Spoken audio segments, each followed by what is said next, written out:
SEBAS, desejo de muitos, realização de poucos. Vamos falar agora um pouco sobre a evolução desse tal certificado do SEBAS, né? Então, o SEBAS já existe, né, há muitos anos. Então, por exemplo, antes ele era conhecido como Certificado de Fins Filantrópicos. Isso mesmo, Certificado de Fins Filantrópicos. Lá atrás, muitos anos atrás, o SEBAS já existia, ele tinha esse nome, né? Fins Filantrópicos. E o curioso é que tinham duas situações que é bem diferente de hoje. Lá na época, a entidade precisava, antes de pedir o SEBAS, ela teria que solicitar o título de utilidade pública federal. Título esse que nem existe mais. Era concedido na época pelo Ministério da Justiça. Então o que acontece? Para você conquistar o SEBAS, antigamente, a entidade, né, precisaria ter o título de utilidade pública federal, fora dos outros documentos. Então, a utilidade pública federal era um pré-requisito para se alcançar o certificado, na época chamado Certificado de Fins Filantrópicos. Fora isso, era só um ministério que analisava esse processo nas três áreas. Tanto a educação, a assistência social, como a saúde, era o único ministério que analisava esses processos, esses pedidos, esses requerimentos, que era o Conselho Nacional de Entidade de Assistência Social, também conhecido como CNAS. Então, Conselho Nacional de Entidade de Assistência Social era o único conselho, o único órgão, uma única secretaria, né, dentro do órgão lá do Ministério do Desenvolvimento Social, que analisava os pedidos do SEBAS. E ali mudou-se a lei, houve um avanço, e aí chegou a Lei 12.101 de 2009. A Lei 12.101 de 2009, que também já foi revogada, não está mais em vigor, ela trouxe grandes avanços para esses processos de certificação do SEBAS. Por exemplo, ela já separou os ministérios. Antes era tudo no CNAS. Agora são 3 ministérios. Ministério do Desenvolvimento Social e Assistência Social, né? Família e Combate à Fome, analisa os processos da assistência social. Ministério da Educação, MEC, analisa quem é da educação. E Ministério da Saúde, para as entidades da área da saúde.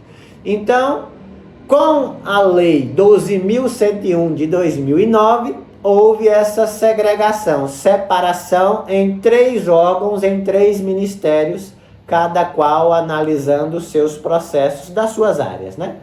Então isso aí também foi um avanço que a 12.101 teve, mas por várias ações judiciais, várias ADINs, né? Ação direta de inconstitucionalidade, protocoladas lá no STF, essa lei também foi combatida, foi vários pontos, vários artigos da 12.101 de 2009 foram considerados inconstitucionais, e sabendo disso, o governo, né, correu lá e publicou uma nova lei do SEBAS, a lei 187 de 2021.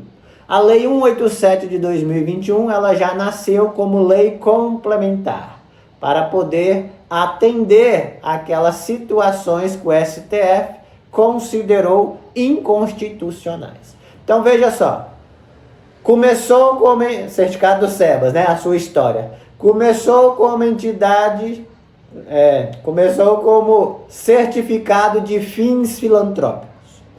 Depois veio como Lei 12.101 de 2009. E agora, atualmente, no momento da gravação, né, desse vídeo, já está a Lei 187 de 2021, tá bom? Interessante que tem entidades que protocolaram os seus requerimentos de SEBAS ainda à luz da Lei 12.101 de 2009. Esses processos, essas entidades que estão nessa situação, serão analisados à luz da lei da época do protocolo. Então, se protocolou, estava em vigor a Lei 12.101 de 2009, aquele processo, aquele requerimento vai ser julgado pela lei da época. Quem protocolou o processo já na luz da Lei 187 de 2021 já pega a Lei 9, tá bom? Então, só colocando aqui um pouco o histórico, né? A evolução dessa legislação que tratam dos assuntos relacionados à certificação dos SEBAS. Passou lá pelo certificado de fins filantrópicos, um único ministério, CNAS, analisava tudo. Depois veio a 12.101, dividiu em 3 órgãos, em 3 ministérios. Principalmente o Ministério da Educação e o da Saúde tiveram que se planejar, né? Se programar, criaram departamentos para poder atender essa demanda que veio, ou que vieram para eles, né? E agora a 187 de 2021, que é a lei que está em vigor atualmente, tá ok? Que também houve várias alterações, melhorias, como por exemplo a questão da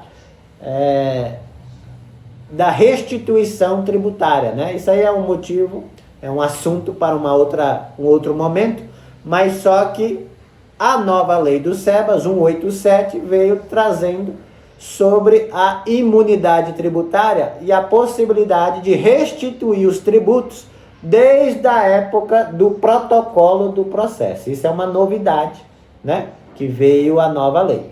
Mas também veio a questão da possibilidade dos recursos contra o indeferimento. Então, o processo administrativo, quando ele era analisado, era indeferido, né? Um exemplo. Aí cabia um recurso. Se esse recurso não surtisse os efeitos, né? Ou seja, se o Ministério manteve o indeferimento, aí já subia para manifestação da sociedade civil, aí não tinha mais o que fazer. Com a nova lei 187 de 2021, as entidades ganharam mais uma oportunidade. Então vamos lá, o mesmo exemplo. Protocolou o requerimento, foi indeferido. Faz o recurso. O Ministério analisou o recurso, manteve o indeferimento. Cabe um novo pedido de reconsideração, um novo recurso ao ministro. Aí a entidade vai ter mais uma chance, né, para arguir, apresentar informações, anexar documentos, para poder reverter o seu indeferimento. Então, isso aí foram algumas das mudanças que vieram na nova lei do SEBAS, a lei complementar 187 de 2021. Tá ok? Hoje tem a lei 187 de 2021, tem o seu decreto regulamentador e alguns ministérios, né? Ministério do Desenvolvimento e Assistência Social, né? Ministério da Saúde também já tem portarias normativas regulando os processos do SEBAS em cada ministério, e o Ministério da Educação já está fazendo também a sua portaria normativa, tá ok? Então hoje nossa conversa, né, foi sobre a evolução da lei do SEBAS, do certificado do SEBAS, desde quando ele passou lá no início, certificado de fins filantrópicos, até os dias atuais da Lei 187 de 2021. Continue aqui para mais informações e um bate-papo aí sobre os processos do SEBAS. Até mais!